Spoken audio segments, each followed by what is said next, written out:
மகர ராசிக்காரர்களே, இந்த வீடியோ உங்களுக்கே தற்செயலா வந்ததுன்னு நினைக்காதீங்க.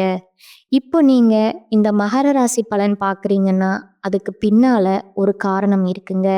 சமீப காலமா மனசுல ஏதோ ஒரு குழப்பம் அல்லது எப்ப நல்ல மாற்றம் வரும்னு ஒரு கே ஒரு கேள்வி இருந்தா, அந்த கேள்விக்கான பதில தேடி தான் இப்ப நீங்க இங்க வந்திருக்கீங்கங்க. வணக்கமுங்க. இப்போ ஒரு நிமிஷம் உங்க கண்கள மூடி நான் கேட்கறத மட்டும் கொஞ்சம் யோசிச்சு பாருங்களேன். இரவு பகல் பார்க்காம உங்க குடும்பத்துக்காக, உங்க எதிர்காலத்துக்காக நீங்க எவ்வளவு கடினமா உழைக்கிறீங்க. உங்க வேர்வையோட ஒவ்வொரு துளியும் ஒரு கனவுக்காக தான் சிந்துது. ஆனா வருஷங்கள் ஓடிக்கிட்டே இருக்குங்க. உங்க உழைப்புக்கு மட்டும் ஒரு அங்கீகாரமே கிடைக்காம அதுக்கான பலன் தள்ளி தள்ளி போய்க்கிட்டே இருக்கேன்னு ஒரு ஆழமான ஏக்கம் உங்க மனசுல இருக்கா? நீங்க யாருக்குமே கெடுதல் நினைச்சதில்ல. உங்க மனசுல இருந்து வர்றது எல்லாமே நல்ல எண்ணங்கள் மட்டும்தாங்க. அப்படியும் இருந்தும் ஏன் உங்க குடும்பத்துல மட்டும் ஒரு தீராத குழப்பம், ஒரு ஓயாத பஞ்சாயத்து இப்படியே தொடர்ந்துட்டு இருக்கு? ஏன் உறவுகளுக்குள்ள ஒரு சரியான புரிதல் இல்லாம போகுது? எல்லாம் இருந்தும் ஏதோ ஒன்று குறையிற மாதிரி ஒரு நிம்மதியே இல்லாத சூழல்ல தவிச்சிட்டு இருக்கீங்களா? உங்களுடைய அத்தனை கேள்விகளுக்கும் உங்க மௌனமான கண்ணீருக்கும் நிச்சயமா இந்த பதிவுல ஒரு பதில் இருக்குங்க. வாங்க அந்த பதில்களை நாம ஒண்ணா சேர்ந்து தேடலாம். தொடர்ந்து இந்த மாதிரி ஒரு வழிகாட்டுதல் உங்களுக்கு கிடைக்கணும்னு நினைச்சீங்கன்னா எங்களுடைய சேனலுக்கு சப்ஸ்கிரைப் பண்ணிக்கோங்க. இது எனக்கான ஒரு ஆதரவு மட்டும் இல்ல, உங்களுக்கான ஆன்மீக பயணத்தோட ஒரு அழகான தொடக்கம்ங்க. சரி, உங்க வாழ்க்கை பயணத்துல ஏன் இத்தனை முட்கள், ஏன் இவ்வளோ போராட்டங்கள்? இதோட தெய்வீக ரகசியத்தை தான் இப்போ நாம ரொம்ப ஆழமா பார்க்க போறோம்ங்க. உங்க வலி எனக்கு புரியுதுங்க. ஆனா அந்த வலிக்கான காரணத்தை நீங்க முழுசா புரிஞ்சிட்டீங்கன்னா அதிலிருந்து வெளியே வர்றதுக்கான வழியும் உங்களுக்கு ரொம்ப தெளிவா தெரிஞ்சிருமுங்க. இது உங்க விதிய நொந்துக்கிறதுக்கான நேரம் இல்லைங்க. விதிய புரிஞ்சுக்கிறதுக்கான நேரம்ங்க. உங்க ராசி மகரம்ங்க. உங்க ராசியோட அதிபதி நீதிமான், கர்மகாரகன்னு சொல்லப்படுற சனி பகவான்ங்க. கர்மகாரகன்னா என்ன தெரியுமா? நம்மளோட போன ஜென்மம் இந்த ஜென்மத்தோட செயல்களுக்கு ஏத்த மாதிரி எந்த ஒரு பாரபட்சமும் பார்க்காம சரியான நேரத்துல சரியான பலன்களை கொடுக்கிறவருங்க. அவர் ஒரு ரொம்ப கண்டிப்பான வாத்தியாருங்க. அதே மாதிரி பாடங்களை ரொம்ப கடினமா கொடுப்பாருங்க. ஆனா அந்த பாடங்கள் தான் நம்மளை பக்குவப்படுத்துங்க. இதனால தான் மற்ற ராசிகளை விட உங்க வாழ்க்கை பாதை ரொம்பவே தனித்துவமானதாகவும் சவால்கள் நிறைஞ்சதாகவும் இருக்குதுங்க. இங்க பாருங்க, இந்த சவால்கள் எல்லாம் உங்களுக்கு ரொம்ப பரிச்சயமா இருக்கும் இல்லையா? குடும்பத்துல எப்பவுமே ஒரு குழப்பமான சூழல், உறவுகளுக்குள்ள ஒரு சரியான பிணைப்பே இல்லாம இருக்கிறத நீங்க உணரலாமுங்க. நீங்க எவ்வளவுதான் உழைச்சாலும் அதுக்கான அங்கீகாரம் ரொம்ப ரொம்ப லேட்டா கிடைக்குதுங்க. கடைசியில எல்லாரையும் விட்டு விலகி யாரும் எனக்கு வேணாம், ஏன் கர்மாவை நானே அனுபவிச்சுக்கிறேன்னு ஒரு தனிமையான விரக்தியான நிலைமைக்கு தள்ளப்படுறது, இதெல்லாம் உங்க வாழ்க்கையில நடக்குதுன்னா அதுக்கு ஜோதிட ரீதியான காரணம் சனி பகவானோட ஆளுமைதாங்க. ஆனா அந்த நிமிஷம் சனி பகவான் உங்களுக்கு சவால்களை மட்டும் கொடுக்கலங்க. அந்த சவால்களை ஜெயிக்கிறதுக்கான மிகப்பெரிய ஆயுதங்களையும் அவரே உங்களுக்குள்ள குணங்களா கொடுத்துருக்கிறாருங்க. இப்போ அந்த சவால்களை உங்க மிகப்பெரிய பலமா எப்படி மாத்துறதுன்னு பார்க்கலாங்களா? நீங்க பலவீனம்னு நினைக்கிறதா உங்க உண்மையான பலம்ங்க. இந்த ஸ்லைட்ல இருக்கிற முக்கியமான வித்தியாசத்தை கவனிங்க. மேசம் மாதிரி சில ராசிகள் ரொம்ப அவசரமா வேகமா செயல்பட்டு சில சமயம் தடறி விழும்போது நீங்க ரொம்ப பொறுமையா நிதானமா திட்டமிட்டு செயல்படுவீங்க. வாழ்க்கைங்கிறது ஒரு 100 மீட்டர் ஓட்டப்பந்தயம் கிடையாதுங்க. அது ஒரு மேரத்தான்ங்க. இதுல வேகமா ஓடுறவங்கள விட நிதானமா கடைசி வரைக்கும் ஓடுறவங்களுக்கு தான் வெற்றி நிச்சயம்ங்க. அந்த நிதானம் தான் உங்க மிகப்பெரிய பலம்ங்க. நீங்க எவ்வளவு பெரிய உழைப்பாளிகள்னு உங்களுக்கு நல்லாவே தெரியுமுங்க. ஒரு வண்டியில பெட்ரோல் போட்டா கூட அத 1 மாசம் வரைக்கும் சிக்கனமா ஓட்டுற அளவுக்கு நீங்க ஒரு சிறந்த சேமிப்பாளருங்க. தேவையில்லாத ரிஸ்க் எடுக்கவே மாட்டீங்க. ஒரு கம்பெனியில ப்ரொமோஷனுக்காக 4, 5 வருஷம் கூட அமைதியா காத்திருப்பீங்க. மத்தவங்க வேலைய விட்டுட்டு போலாம்ங்க. ஆனா, நீங்க உங்க இலக்க அடையிற வரைக்கும் அந்த இடத்துல நிலைச்சு நிப்பீங்க. ஏன்னா, நின்னு யோசிச்சு சரியா பிளான் பண்ணி செயல்படுறது உங்க இயல்புங்க. இதுதான் சனி பகவான் உங்களுக்கு கொடுத்த வரமுங்க. இந்த ஒரு வரி உங்க குணத்தை எவ்வளவு அழகா சொல்லுது பாருங்க.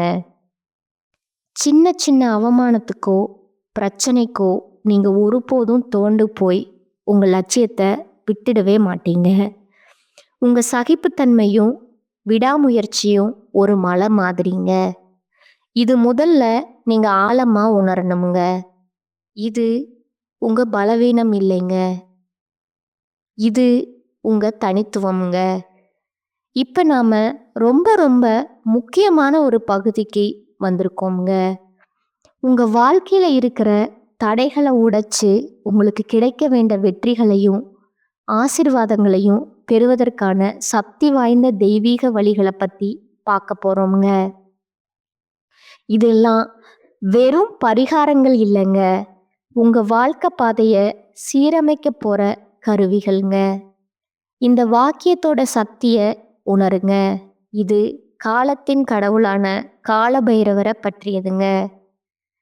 உங்க வாழ்க்கையில எவ்வளவு பெரிய தடையா இருந்தாலும் சரி, தாமதமா இருந்தாலும் சரி, அதை உடைச்சு தூக்கி எறிகிற மாதிரி மாபெரும் சக்தி அவருக்கு உண்டுங்க.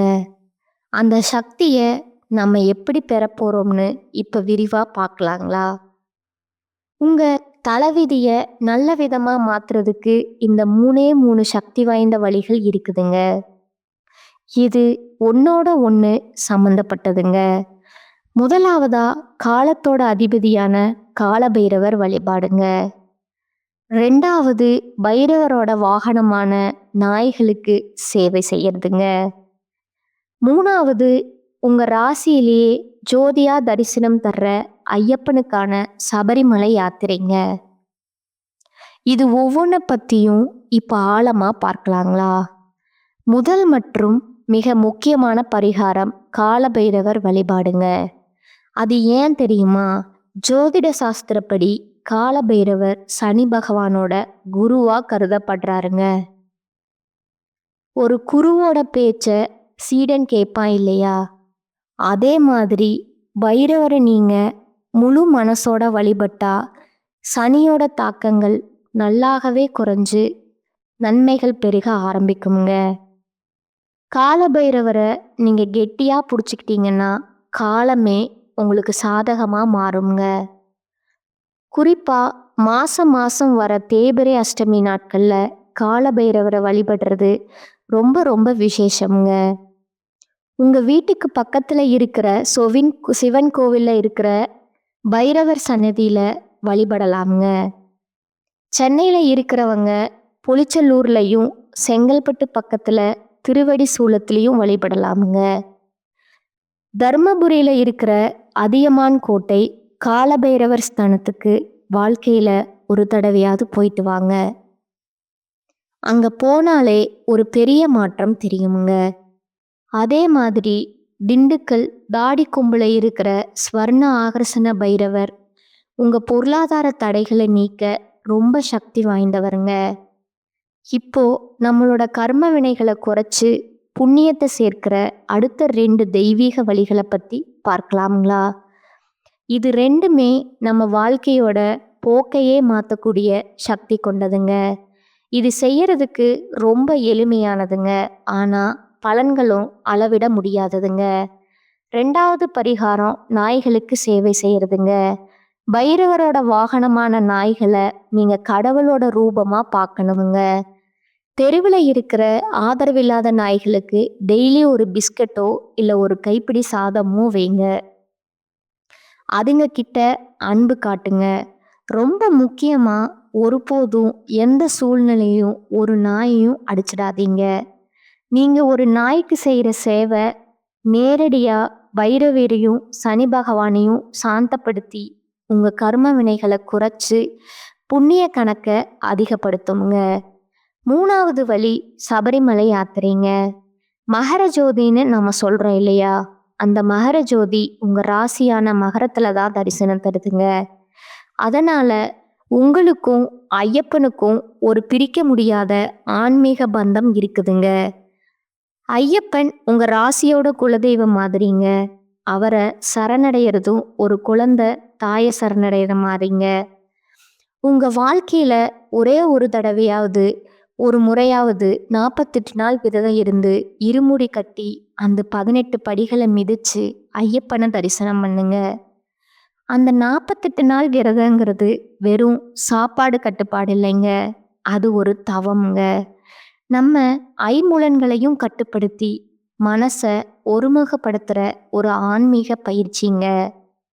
அந்த பயணம் உங்க உடல், மனம், ஆன்மா 3ஐயும் சுத்தப்படுத்தி உங்க வாழ்க்கையில ஒரு மிகப்பெரிய தெய்வீக மாற்றத்தை கொண்டு வரணுங்கிறது உறுதிங்க. இந்த விளக்கத்தோட முடிவா ஒரு முக்கியமான உண்மையை நீங்க ஆழமா புரிஞ்சுக்கணுமுங்க. உங்களுக்கு வர்ற கஷ்டங்கள் எல்லாம் சாபம் கிடையாதுங்க. அது இறைவன் உங்க மேல வச்சிருக்க அசைக்க முடியாத நம்பிக்கையோட அடையாளம்ங்க. இந்த வரிய உங்க மனசுல ஆழமா பதிய வச்சுக்கோங்க. பொறுப்பா நேர்மையா இருக்கிறவங்க கிட்ட தான் கடினமான பிரச்சனைகள் வருங்க. ஏன் தெரியுமா? ஏன்னா அவங்களால மட்டும்தான் அந்த பிரச்சனையை எதிர்கொண்டு அதிலிருந்து ஜெயிச்சு வெளியே வர முடியும்னு இந்த பிரபஞ்சத்துக்கே தெரியுங்க. அந்த பொறுப்பு உங்ககிட்ட இருக்குங்க. மற்றவங்களால தாங்க முடியாத சுமைகளையும் பொறுப்புகளையும் இறைவன் உங்ககிட்ட கொடுத்துருக்கிறாருன்னா உங்களால மட்டும்தான் அதை தாங்க முடியும்னு அவருக்கு தெரியுங்க. ஒரு வைரத்தை பட்டை தீட்டும் போது தான் அதோட மதிப்பு அதிகமாகுதுங்க. அது மாதிரி இந்த சவால்கள் எல்லாம் உங்களை செதுக்குற ஒளிங்க. உங்க பொறுமையும் சகிப்புத்தன்மையும் இறைவன் உங்களுக்கு கொடுக்கிற வரமுங்க. அதனால ஒருபோதும் மனசை தளர விடாதீங்க. இப்போ உங்களுக்கு வழி தெரிஞ்சிருக்குங்க. தடைகள் விலகிறதுக்கான பாதை உங்க கண்ணு முன்னாடி இருக்குதுங்க. இந்த தெய்வீக பரிகாரங்களை முழு நம்பிக்கையோடு செய்யுங்க. உங்க எதிர்காலம் நிச்சயமா உங்க கையில தான் இருக்குங்க. நீங்க எல்லா செல்வங்களையும் பெற்று மன நிம்மதியோட செழிப்போட வாழணுங்கிறதான் என்னோட மனமார்ந்த பிரார்த்தனைங்க. இந்த மார்ச் 15ஆம் தேதியிலிருந்து பார்த்தீங்கன்னா உங்களுக்கு சனி பகவான் மீன ராசியில வக்ர நிவர்த்தி அடைகிறாருங்க. அப்படி வக்ர நிவர்த்தி அடையும் போது இத்தனை நாட்களா 7.5 சனி காலகட்டங்களில் உங்கள் வாழ்க்கையில் நீங்கள் எதையெல்லாமோ இழந்துட்டு கஷ்டப்பட்டுட்டு வருத்தப்பட்டுட்டு இருக்கீங்களோ அதை அனைத்தும் திரும்ப பெறக்கூடிய ஒரு காலகட்டமாக பார்க்கப்படுதுங்க. அதை தொடர்ந்து குருவுடைய வக்ர நிவர்த்தி இத்தனை நாட்களா குரு பகவான் உங்களுடைய ராசியில 2ஆம் இடத்துல செயல்பட்டதால தான் பொருளாதாரத்துல மிகப்பெரிய ஒரு பின்னடைவும் ஏமாற்றமும் உங்க வாழ்க்கையில இருந்திருக்குமுங்க. தற்பொழுது 2ஆம் இடத்துல இருக்கக்கூடிய குரு பகவான் 3ஆம் இடமான லக்னஸ்தானத்தை நோக்கி போறதுனால இத்தனை நாட்களா கிடைக்காம இருந்த ஒட்டுமொத்த குரு பயிற்சி பலன்களும் தற்பொழுது உங்களுக்கு முழுமையா கிடைக்க போகுதுங்க. இதன் மூலமா பொருளாதாரத்துல ஒரு மிகப்பெரிய மாற்றம் அப்படிங்கிறது உங்களுக்கு வரக்கூடிய நாட்கள்ல காத்துட்டு இருக்குதுங்க. அதற்கு அடுத்ததா சுக்கிர பயிற்சிங்க. சுக்கிர பயிற்சியை பொறுத்த வரைக்கும் 12 ராசிகளுக்குமே பொது பலன்களா பார்க்கப்படுதுங்க. இதன் மூலமாகவும் உங்களுக்கு ஒரு உச்சத்திற்கு போகக்கூடிய வாய்ப்புகள் வரக்கூடிய நாட்கள்ல ஏற்பட போகுதுங்க.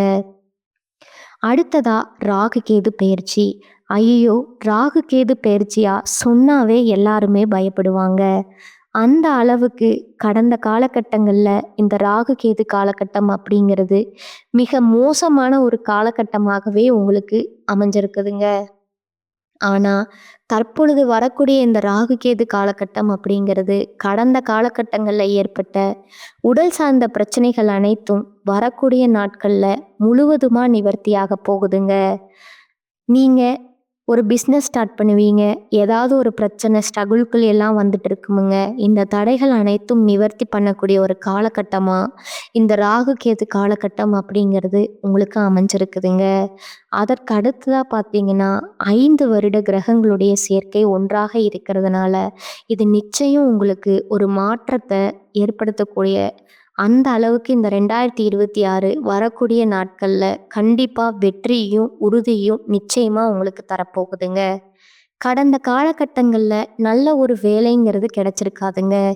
ஏதோ ஒரு கிடைக்கிற வேலைக்கு ரூ. 10,000 சம்பளத்துக்கோ, ரூ. 15,000 சம்பளத்துக்கோ பிடிக்காத ஒரு வேலைய குடும்ப கஷ்டத்துக்காக வேற வழியே இல்லாம செஞ்சுட்டு இருந்திருப்பீங்க. ஆனா, இனி வரக்கூடிய நாட்கள்ல நீங்க படிச்ச படிப்புக்கு ஏத்த மாதிரியும், உங்களுக்கு பிடிச்ச மாதிரியும், நீங்க ஒரு அரசாங்க வேலைக்கு ட்ரை பண்ணாலும் சரி, ஒரு ஐடி வேலையோ, ஒரு பிரைவேட் வேலையோ, ஒரு பேங்க் வேலையோ, நீங்க எங்க வேலைக்கு ட்ரை பண்ணாலும் அந்த வேலை அப்படிங்கிறது நிச்சயமா உங்களுக்கு கிடைக்க போகுதுங்க. கோர்ட்டு கேஸ்ன்னு ரொம்ப நாட்களா அலைஞ்சிட்டு இருக்கிறவங்களுக்கு விரைவிலே உங்களுக்கு சாதகமான தீர்ப்பு வருமுங்க. சொத்து பிரச்சனையும் உங்களுக்கு சாதகமாகவே முடியுமுங்க. சனி பகவானுடைய பார்வை உங்களுக்கு நேரடியாகவே இருக்குதுங்க. இதன் மூலமா வருமானம் அப்படிங்கிறது பல வழிகள்ல வருமுங்க. தொழில்ல லாபம் சற்று அதிகமாகவே கிடைக்குமுங்க. அரசியல்வாதிகளை பொறுத்த வரைக்கும் புதிய பொறுப்புகள், புதிய பதவிகள் எல்லாமே தானாகவே உங்களை வந்து சேருமுங்க. ராகு கேதுவால உங்களுடைய செல்வாக்கு உயருமுங்க. உடல் ஆரோக்கியம் மேம்படுமுங்க. சங்கடங்கள் நீங்குமுங்க. திருமண வாழ்க்கை பற்றி யோசிச்சுட்டு இருக்கவங்களுக்கு சீக்கிரமே உங்களுக்கு இருந்த தடைகள் எல்லாம் நீங்கி திருமண வாழ்க்கைக்குள்ள அடையெடுத்து வைக்க போறீங்க. குழந்தை பாக்கியத்திற்கு ஏங்கியவர்களுக்கு சீக்கிரமே உடல் சார்ந்த பிரச்சனைகள் அனைத்தும் நிவர்த்தியாகி இனி வரக்கூடிய காலத்துல குழந்தை பாக்கியம் அப்படிங்கிறது நிச்சயம் உங்களுக்கு கிடைக்க போகுதுங்க. அதற்கு அடுத்ததா வாழ்க்கை துணை இழந்த மகர ராசி ஆண்களோ பெண்களோ அடுத்து வந்து 2வது திருமணம் பண்ணலாமா வேண்டாமா அப்படிங்கிற ஒரு மிகப்பெரிய குழப்பத்தில் இருப்பீங்க. அப்படி 2வது திருமணம் பண்ணும்போது சொந்தக்காரங்க தப்பாக பேசிடுவாங்களோ, ஊர்க்காரங்க தப்பாக நினச்சிருவாங்களோ, அவங்க என்ன நினைப்பாங்க, இவங்க என்ன நினைப்பாங்க அப்படின்னு நிறைய நபர்கள் வந்து 2வது திருமணத்தை பற்றி யோசிக்காமல் இருக்கீங்க. இப்போ இருக்கக்கூடிய பொருளாதார சூழ்நிலையும் இப்போ இருக்கக்கூடிய காலகட்டத்தையும் வச்சு பார்க்கும்போது ஒரு சிங்கிள் பேரண்டால் சொசைட்டியில் சர்வே பண்ணுறது ரொம்ப ரொம்ப கடினம்ங்க. நீங்கள் எதிர்பார்த்த மாதிரியே நல்ல ஒரு மறுவாழ்க்கை அப்படிங்கிறது விரைவில் உங்களுக்கு நடக்க போகுதுங்க. அடுத்ததா உங்களுக்கான நட்சத்திர பலன்களை பார்க்கலாங்களா? முதலாவதா உத்திராடம் 2, 3, 4ஆம் பாதங்கள். இனி வரக்கூடிய நாட்கள்ல அடுத்தவர் பிரச்சனைகள்ல தலையிடாம ஒதுங்கி செல்வது உங்களுக்கு நல்லதுங்க. ஆரோக்கியம் சம்பந்தமான குறைபாடு வரலாமுங்க. குடும்பத்துல சுபகாரியங்கள், மகிழ்ச்சியான கொண்டாட்டங்கள் இருக்குமுங்க. அதே நேரத்துல கணவன் மனைவிக்கு இடையே ஏதேனும் மன வருத்தம் ஏற்படலாமுங்க. அக்கம் பக்கத்தினருடன் சில்லறை சண்டைகள் வரலாமுங்க. கவனமாக இருப்பது நல்லதுங்க. பிள்ளைகளை அவர்கள் போக்கில் விட்டு பிடிப்பது நல்லதுங்க. 2வது திருவோணம் நட்சத்திரக்காரங்க. இனி வரக்கூடிய நாட்கள்ல தடைப்பட்ட காரியங்கள் தடை நீங்கி நல்லபடியா நடந்து முடியுமுங்க. பண வரத்து திருப்தி தருமுங்க. கலைத்துறையினர் கடுமையான உழைப்பின் மூலம் முன்னேற வேண்டி இருக்குமுங்க. நண்பர்களின் உதவியால நன்மைகள் ஏற்பட வாய்ப்பு இருக்குதுங்க. கிடைக்கும் வாய்ப்பை பயன்படுத்தி கொள்வது நல்லதுங்க. அரசியல்வாதிகள் வெளியூர் பயணம் செல்ல வேண்டி இருக்குமுங்க. மேலிடத்துல இருந்து முக்கிய பொறுப்புகள் உங்கள் கையில வந்து சேருமுங்க. சந்தோஷமான செய்தியும் வந்து சேருமுங்க. 3வது அவிட்டம் 1, 2ஆம் பாதங்கள். எப்போதும் உற்சாகமாக காணப்படுவீர்கள். சில குழப்பங்கள் நேர்ந்தாலும் இதுவரை நடக்காமல் இருந்த காரியத்தை சிறப்பாக செய்து முடித்து மன நிம்மதி அடைவீங்க. அரசாங்கம் மூலம் நடக்க வேண்டிய காரியங்கள் நடந்து முடியுமுங்க. முக்கிய நபர்கள் மூலம் எதிர்பார்த்த உதவியும் கிடைக்குமுங்க. பொழுதுபோக்கு நிகழ்ச்சிகள்ல கலந்து கொள்வீங்க. ஆடம்பர செலவுகள் அதிகரிக்குமுங்க. உங்களுக்கான பரிகாரம் பார்த்தீங்கன்னா, வராகி தேவியை வணங்குவது நன்மை தருமுங்க. இந்த சேனல் உங்களுக்கு பிடிச்சிருந்தா லைக் பண்ணிக்கோங்க, ஷேர் பண்ணிக்கோங்க. வாழ்க வளமுடன், வாழ்க பல்லாண்டு. நன்றி, வணக்கம்.